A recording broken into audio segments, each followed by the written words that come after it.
تم نے اپنی کسی کتاب میں یہ لکھا ہے کہ نبی کریم صلی اللہ علیہ وسلم کی ولادت مبارکہ کا ذکر کرنا ایسے ہی ہے کہ جیسے یہودی اپنے ایک مصنوعی خدا کنیا کی عبادت کرتے ہیں۔ یہود یا ہنود انہوں نے اپنا ایک معبود بنا رکھا ہے جس کا نام ہے کنیا۔ کہتے ہیں جس طرح اپنے کنیا کا وہ جنم دن مناتے ہیں اور اس کا نام رکھتے ہیں جنم اشٹمی کنیا، تو کیا تم اسی طرح نبی پاک صلی اللہ علیہ وسلم کی ولادت کے ذکر کو ان کی طرح سمجھتے ہو؟ کیا تم نے کسی کتاب کے اندر یہ بات لکھی ہے؟ الجواب ھذا ایضا من افتراء الدجاجلۃ المبتدئین علینا وعلی اکابرنا وقد بینا سابقا ان ذکرہ علیہ السلام من احسن المندوبات وافضل المستحبات وکیف یظن بمسلم ان یقول معاذ اللہ ان ذکر الولادت الشریفۃ مشابہ بفعل الکفار۔ حضرت فرماتے ہیں کہ یہ بھی اہل بدعت کا ہمارے اوپر بہتان ہے۔ ہم گزشتہ یہ بات عرض کر چکے ہیں کہ حضور اکرم صلی اللہ علیہ وسلم کی ولادت مبارکہ کا ذکر کرنا یہ بہت بڑی عبادت ہے، تو جس کو ہم عبادت کہتے ہیں اس کو یہود کے فعل کے مشابہ کیسے کہہ سکتے ہیں؟ تو یہ ان لوگوں نے ہمارے اوپر الزام لگایا ہے اور ہمارے اوپر بہتان لگایا ہے۔ اصل مسئلہ کیا ہے کہ حضرت مولانا رشید احمد گنگوہی رحمہ اللہ تعالیٰ سے کسی نے سوال کیا ہے اور حضرت نے جواب دیا ہے، اور یہ ساری بات حضرت سہارنپوری رحمۃ اللہ علیہ فرماتے ہیں کہ میں نے اپنی کتاب براہین قاطعہ کے اندر یہ لکھ دی ہے۔ اس کا خلاصہ کیا ہے؟ حضرت سے کسی نے پوچھا کہ رسول اکرم صلی اللہ علیہ وسلم کی جب ولادت کا ذکر ہو اور جس مجلس میں ذکر ہو اسے کہتے ہیں مجلس مولود، تو کیا وہاں پر کھڑے ہونا جائز ہے؟ اور نبی پاک صلی اللہ علیہ وسلم کی ولادت کا تذکرہ کھڑے ہو کر کرنا جائز ہے؟ مجلس مولود میں کھڑے ہو کر مجلس مولود پڑھنا کیسا ہے؟ اس کا جواب حضرت گنگوئی رحمۃ اللہ علیہ نے دیا ہے کہ جو لوگ ہمارے ہاں مجلس مولود کرتے ہیں اور وہاں کھڑے ہوتے ہیں وہ اس کی وجہ یہ بیان کرتے ہیں کہ مجلس میلاد اور مجلس مولود میں عالم ارواح سے نبی کریم صلی اللہ علیہ وسلم کی روح عالم دنیا عالم شہادت میں آ جاتی ہے، اور ہم کھڑے ہوتے ہیں رسول اکرم صلی اللہ علیہ وسلم کی روح کی آمد کے اعزاز میں، تو وہ لوگ مجلس مولود میں کھڑے ہو کر مجلس پڑھنے کی وجہ یہ بیان کرتے ہیں کہ حضور پاک صلی اللہ علیہ وسلم کی مبارک روح آ گئی ہے۔ اس پر حضرت فرماتے ہیں کہ دیکھیں ہمارے ہاں یہ مشابہ یا تو مجوسیوں کے ہے اور یا یہ مشابہ روافض اور شیعہ کے ہے۔ کیوں؟ مجوسی اپنا ایک خدا بناتے ہیں جس کا نام ہے وہ کنیا رکھتے ہیں، اور وہ کہتے ہیں کہ جس دن ہمارا یہ کنیا پیدا ہوا تھا اس کی تاریخ یہ ہے، اور ہر سال جب اس کی تاریخ آتی ہے تو اس پر یہ لوگ سارے کام ایسے کرتے ہیں جیسے حقیقتاً بچے کی پیدائش پہ کیے جائے۔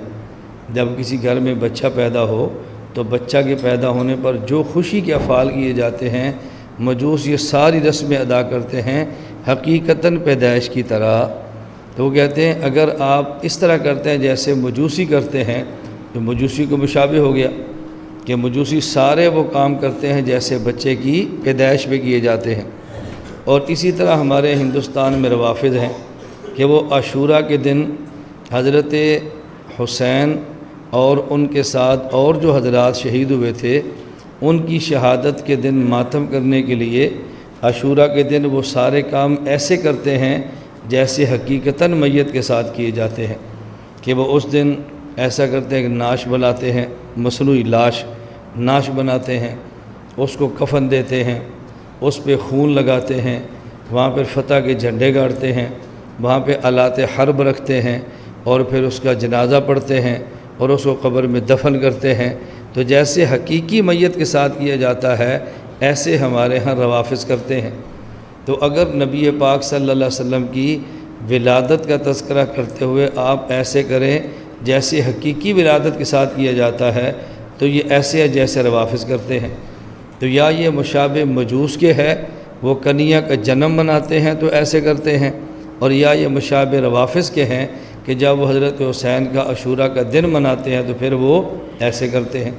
اور حضرت فرماتے ہیں کہ جو لوگ کھڑے ہونے کے قائل ہیں وہ قیام کی وجہ یہی بیان کرتے ہیں کہ رسول اکرم صلی اللہ علیہ وسلم کی ولادت کے وقت ظاہر ہے پیغمبر کی روح پیغمبر کے جسم میں آئی ہے، اور جسم اور روح دونوں پیدا ہوئے ہیں، تو نبی پاک صلی اللہ علیہ وسلم کی جب ولادت ہوئی ہے تو آپ کی روح بھی ساتھ تھی، اس موقع پر ہم روح کی عظمت میں کھڑے ہوتے ہیں۔